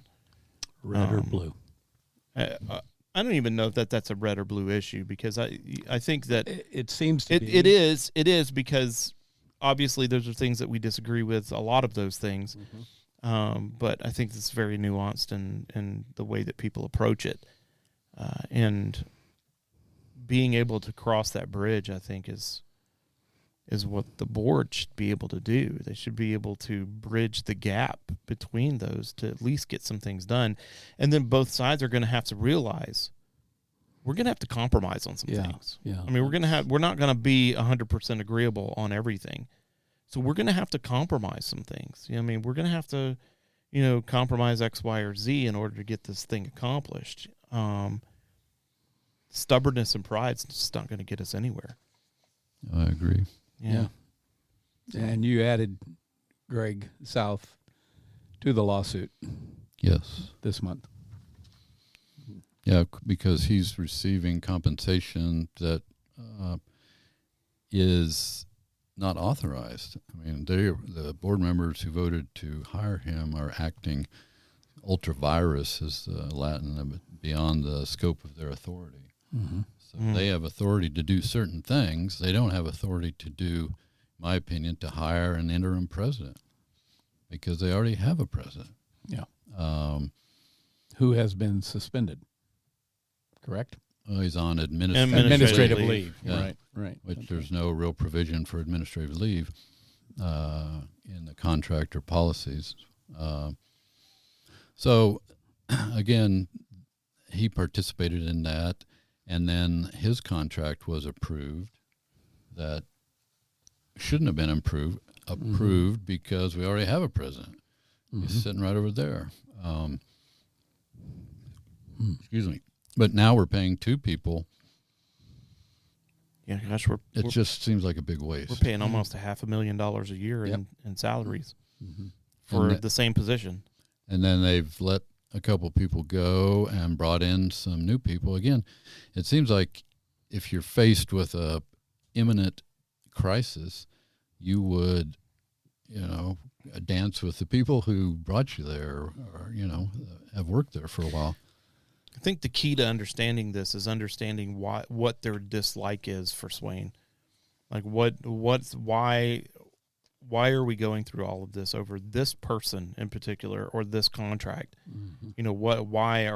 Why is this a battle worth dying for? And that's a great question, because I've never heard anyone on either side, and I haven't grilled folks on the call it Banducci side, but what's your beef with Swain? I mean, the students like him, the faculty likes him, staff likes him. He's only been time there. to get rid of him. Well, I mean, to be fair, we don't know what they know. That's true. And I don't want to draw assumptions off of just the way that I feel about things, and so. I think if I were to make a comment at a public meeting and I had a forum to speak to them, say like a podcast or something, what I would say is can we please just get a little bit of information as to why you're doing the things that you're doing so that we can choose whether or not we can support you in this endeavor. Mm-hmm. Because as it stands, I don't know. Mm-hmm. I don't know why Swain is the wrong guy for the job. I don't know why we need an interim president. I don't know why he's placed on administrative leave. I don't know any of these things. And so when you veil a bureaucracy behind secrecy, it always lends to conspiracy. It's just what happens. And it also lends to, I got other things to do rather than file a lawsuit about this. But the open meeting violations were pretty egregious.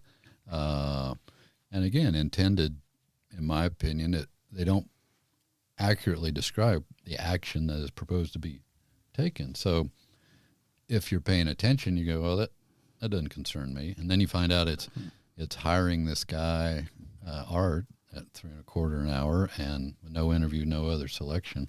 So there's that. And then Art selling his practice, and it seems pretty straightforward that if you do that, you can't practice law. Mm. And even if you say, well, you're only limited to contracts, real estate, and whatever, well, the first thing he does is he's going to investigate Swain's contract. Well, that seems like just reading your own words, Art. You said you will not do this within 500 miles of Coeur d'Alene, and now you're doing it. So what are the results? What are you hoping for at the end of this? Well, I'd like to see Swain get reinstated. I'd like to see the contracts or see Art be removed as the attorney, get somebody else involved, and really just find some common ground where everybody can go forward feeling good about the place they work or they go to school or they teach. More transparency, as we've talked about throughout this whole thing. And I totally agree with what you're saying. I mean, what is there to hide? Why the secrecy? It does lead one to think, well, there must be something going on if they're hiding everything behind attorney-client privilege. It makes me feel like there's some type of fraud going on. Like the fact that they're not talking about something makes me believe that Swain was involved in some type of fraud. That's what it leads me to believe. And that's what my hope would be. Not that he was, don't get me wrong, I don't hope that he was involved in fraud, but when I think about guys like, Art, who I know, and, I think about the type of person that he is, I hope that he would, look to do the right thing in that situation, and that if there was fraud that he actually couldn't talk about, and that there was something that was a little bit deeper than we're all thinking about, that would be that I would love to know that. I would love to know that there's another layer that we're not aware of. That's what I'm saying. I don't know that I agree that Swain should be reinstated. I don't know if I can agree with you on that because I don't know the details. I don't know what's going on. Next week on 3P, we're going to have President Swain. That would be great. That'd be great. Well, he probably couldn't say a They word. did a search for president. I think they had 4 candidates. I wasn't involved in it, but and he was selected. I mean, so you have a transparent search, and you hire a president with a good background who the student, faculty, and staff have expressed their support for. I mean, it does get back to, well, gosh, that all sounds good, so there must be something wrong. Something's I mean, why would they put him amiss. on? And I can tell you, I've seen his contract. No one has ever said to me, yeah, well, Swain did this, or Swain's in investigation for that. So It really boils down probably to ideology alignment. That's what it boils down to. either that or, to be honest, ego, you know. Yeah, You gosh, guys, I would really hate that it boiled down to ego. That would be so, Petty. yeah, that would be embarrassing to me. Mm-hmm. Really would. Yeah. Yeah, so I don't know. But we'll move forward. Getting a lot of positive support from the community. Again, it's not something, it's the first time I've ever sued anybody, I think, personally. You think? Well, I can neither we are in a confirm bar. nor deny. Well, there was that one time. Yeah. I've been a lawyer for over 40 years, and so I think I might have filed something in small claims court years ago for something, but transparency. Who knows? Who knows, right? Yeah. So, Yeah. yeah, memory's not my strong point. Ken, you got any last words? We need to wrap up. Oh, wow. This is a Wow. really complicated deal, and we've Yes. tried to kind of give you a sense of the landscape of what's going on here. You know, we live in a society where you have a voice. If you have a dog in this fight somewhere, make your voice known. It's going to be a while to an election, so people are going to have to get involved and demand answers, demand action for this to resolve to the satisfaction of this community. But have an open mind, seek the truth, do what is right. And I guess I'll just close here with Matthew 20:25-28. But Jesus called to them and said, "You know that the rulers of the Gentiles lord it over them, and their great ones exercise authority over them. It shall not be so among you. But whoever would be great among you must be your servant, and whoever would be first among you must be your slave, even as the Son of Man came not to be served, but to serve, and to give his life as a ransom for many." We're looking at public servants here who should be serving the public welfare, and that's what we need to stand for and demand. Yeah. Amen. Greg, any final words? Our listeners are going to be varied, but if they do want to contact you, how do they do that? And do you want that? You know, this day and age, it's kind of a scary thing if everybody Yeah. has your Email phone number address. or email address. But no, if somebody wants to email me, my email is mcgridleyusa@aol.com. Yeah. We'll have that on the. America Online. Thank you for that. Yeah, they still around. They still around? That's still a thing?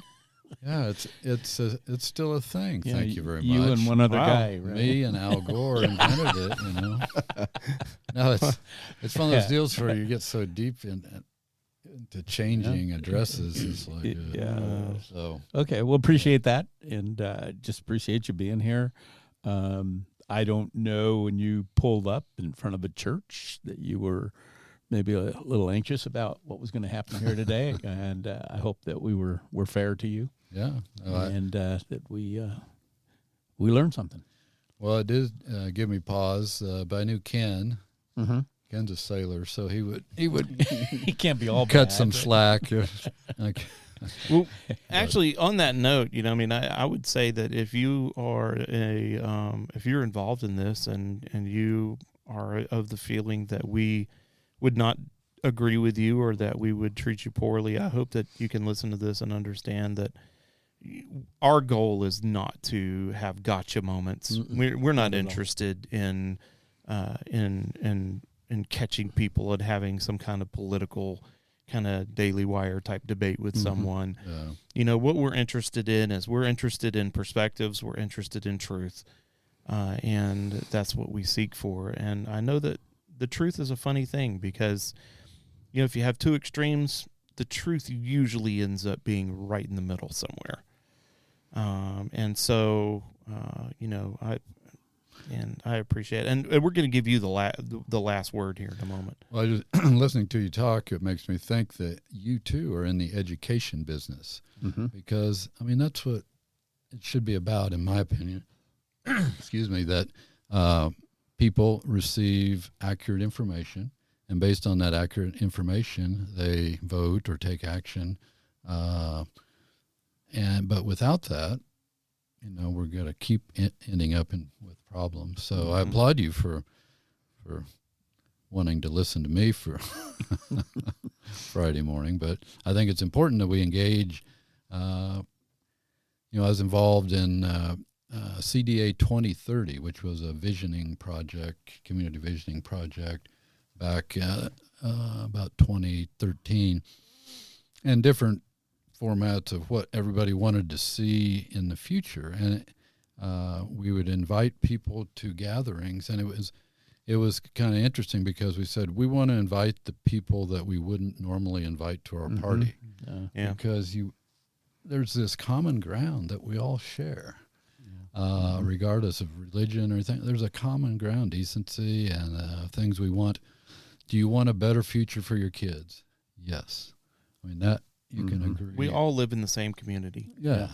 And so just getting more talking with each other, even if it's, those people don't agree with me or I don't agree with them, there is common grounds. Everybody's allowed on the bike trail. There you go. There you go. Yeah. No matter who put it all together. Don't get your e-bike. Don't get your e-bike on there. What? Wait a minute. That's the one I wanted. Flag. I wanted the e-bike. That's what I wanted. This pedaling stuff. I don't know. I'm getting a little old. Pedaling for a it. bike? Who does that anymore? You're right. Things change. Well, thank you guys. No, thank you, Mike. you. We really Thank you, appreciate you Mike. coming on and appreciate your point of view, and we'll see what shakes out. Like I said, I would just love to see some transparency. I'd love to see and know and be assured that I can support, the ideas that I feel like I'm supposed to support, but I don't really know, so I'd really appreciate that. But man, Mike, I really appreciate you coming out and taking the time to be with us this Friday, man. I really appreciate it.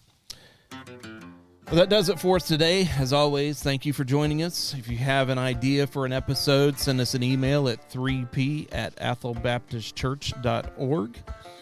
If you enjoyed this episode, please give it a like, share it with your friends, and subscribe so you don't miss any future episodes. And again, thank you to Ethel Baptist Church and its members for the generous support of this ministry.